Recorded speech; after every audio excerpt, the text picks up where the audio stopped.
Here with us now is retired Army Lieutenant Colonel Daniel Davis, Senior Fellow at Defense Priorities and host of Daniel Davis Deep Dive on YouTube.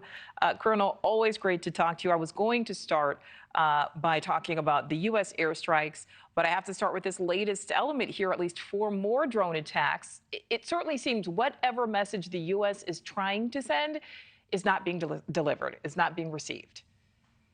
And Nichole, you and I keep talking about this, and it keeps on going on this way. And we see with these basically pinprick responses, it's not only not going to stop them, it actually seems to encourage them more because they gauge this as not any kind of a deterrent strike, because they expect that kind of response. And I think what you may be seeing is that they actually want to draw the U.S. into this war. They want the U.S. to attack Israel. I'm sorry, to attack Iran, because then that could cause other ripple effects that are in the favor of the of basically drawing 2 separate, a distinct line between the Arab world and the Western world. And that's what they seek to do, which is why it's absolutely imperative that we not do that. The issue is not let's strike harder against these groups in Syria. The issue is let's get our troops out so that they're not just sitting ducks waiting to be attacked by these. I mean, you saw 50 that you just talked about there, 56 injuries. How long do we have to go before one is eventually killed pointlessly?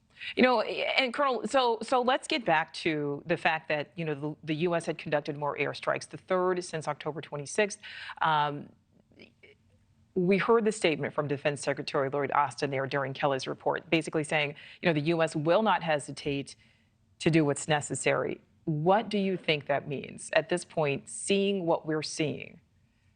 Well, I mean, you got to see it the same way probably our adversaries are seeing it, is they're saying this is just little small strikes that don't deter them from anything. I mean, if you needed any more proof of that, the fact that these come literally hours after our so-called strong strikes, the message is not getting through. That's not going to stop them. They're going to keep going until they kill an American, because they have an interest in spreading the war, whereas we have an interest in preventing it. So it's not going to protect us by sending in more, strikes against Syria or whatever.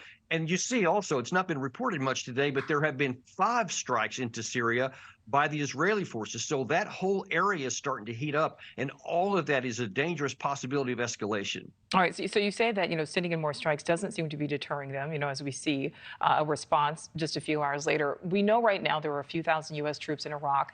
Right now there are less than 1,000 in Syria. Do we need to send in a stronger presence in both countries? No, the exact opposite. That's the last thing we need to do. We need to withdraw from the area. Nichole, if our troops were there providing some sort of valuable service for our country, if we needed them there for our own national security, then it might be reasonable to talk about that. But the opposite is true. They're nothing but a strategic vulnerability for our country. Because I can't reiterate this enough. As soon as one of them is killed, and now it's almost a matter of time, then we're going to be compelled to take even stronger countermeasures. And that's where you get up the escalation ladder, and no one knows where that's going to end, but it could very well end in a starting of a new war. And that is the last thing in America's interest. We need to protect our troops by getting them out of the crosshairs of our opponents. And as you said, obviously we don't want it to happen, but it does seem at this point that it is almost inevitable that at some point, a U.S. service member is going to be killed. Can these increasing tensions be ratcheted down at this point? Because we see this, back and forth, within hours. I mean, is an expanded regional conflict looking more likely? Maybe not inevitable, but at least looking more likely. Without question, it's looking more likely because of those Israeli airstrikes into Syria, our airstrikes into Syria, the continuing escalation on the border with Hezbollah.